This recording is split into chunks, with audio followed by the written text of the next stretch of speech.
Hello everybody and welcome back to Red Eagle Politics. Make sure you guys like this video down below and subscribe to the channel if you are new.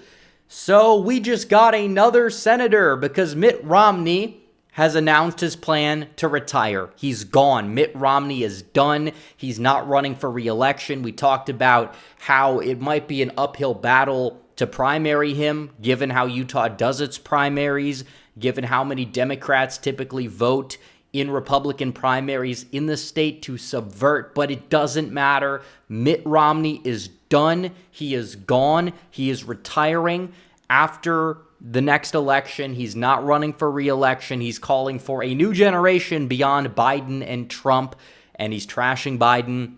He's still using this as like an opportunity to trash Trump on his way out, but it doesn't matter. I don't care. He's gone. Mitt Romney did something good. For the first time in his career, he's retiring, and he's never going to be president. He tried so hard to be dollar store Ronald Reagan, and it failed. And his whole career. We saw this in 2008 when he failed in the primary, 2012 when he just failed in the general, a possibly winnable election too. Everybody really thinks that 2012 Obama was like super popular and unbeatable, and honestly, his approval rating was like 50. He wasn't really all that popular, and if Romney actually tried down the stretch, he possibly could have won, but he didn't. He kicked his feet up and said, "Oh, we're gonna win anyways because we have some polls," which are ironically the same polls that DeSantis uses for his internals, and they were completely wrong. So what happened was he lost.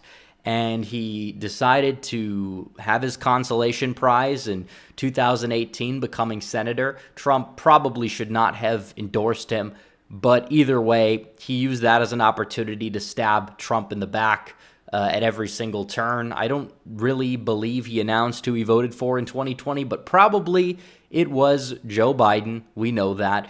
And he has been a cancer within the GOP. He's caved at every turn. He's voted to impeach Trump twice over lies. He has a very liberal and increasingly liberal policy record that we're going to talk about, and why it's such a good thing that he's gone. For those who don't know the entire laundry list of why Mitt Romney is a RINO. But nevertheless, it's over. He's gone.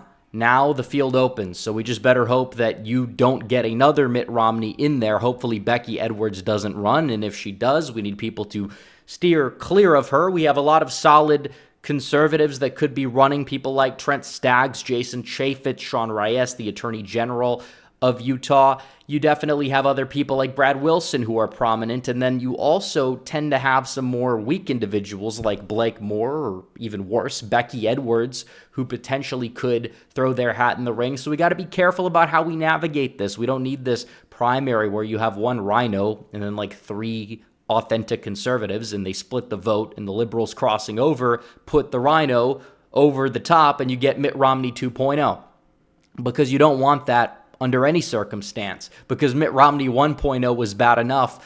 We don't need another Mitt Romney in Utah, and I think we can avoid that, and we could get a solid conservative. I don't know who I'm going to support yet.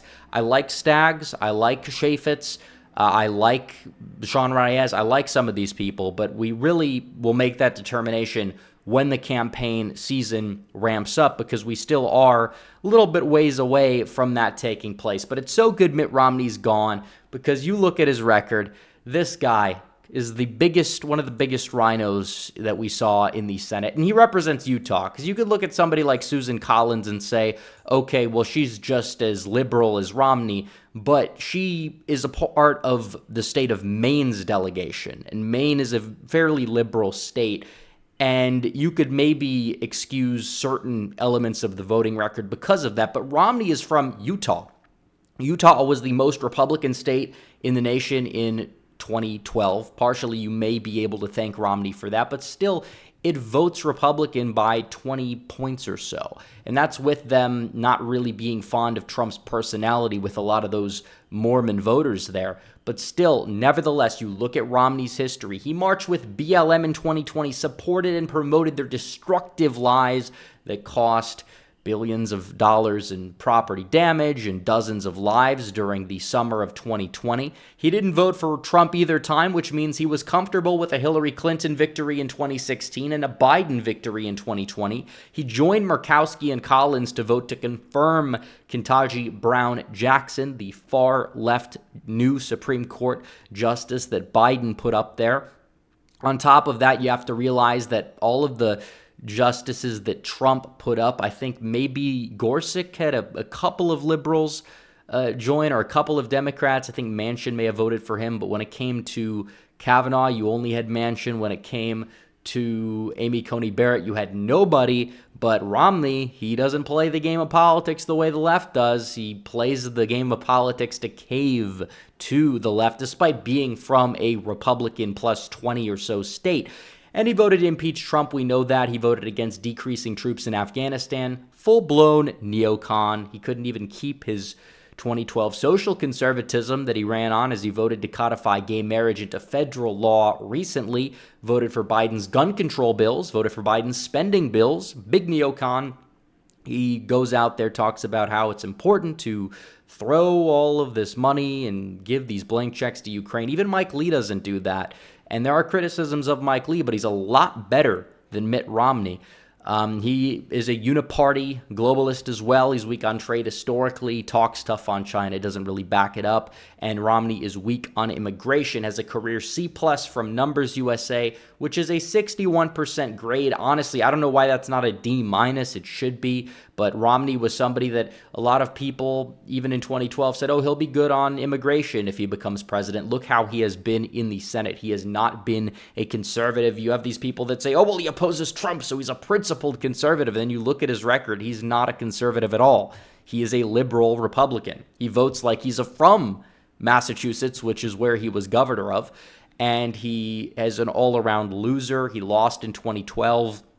Had to be carried in 2018 after carpetbagging. And then on top of that, he's stepping aside. Maybe he knows that he could get primaried and just doesn't want to go through the hassle or the embarrassment of it, even though he probably would still be the favorite if he did run for re-election. But either way, it is what it is. He'd be like in his 80s at the end of his second term. So I don't know what the real motive behind this is. Hopefully it's not to find a hand-picked Romney replacement. So we got to make sure that we avoid people like Becky Edwards and we put somebody in there that's actually solid and is not basically going to be Utah's version of Liz Cheney. Thankfully, she lost that special election primary not too long ago. Does she want to get embarrassed a third time? Well, if she runs, we got to make sure she loses so she can get embarrassed a third time. But either way, bye-bye Mitt Romney. R.I.P. Bozo. You will not be missed. You're a clown. You're a RINO. You're a neocon. You're a part of the uniparty. You are awful, and you need to go. And Utah needs an actual conservative Republican senator that will take his place. And hopefully we can get that come 2024. So anyways, guys, thanks for watching this video. Like this video down below, comment down below, subscribe to the channel, hit the bell for notifications so you never miss another video. Follow me on social media. The links are all in the description down below. As always, guys, thanks for watching. Red Eagle out.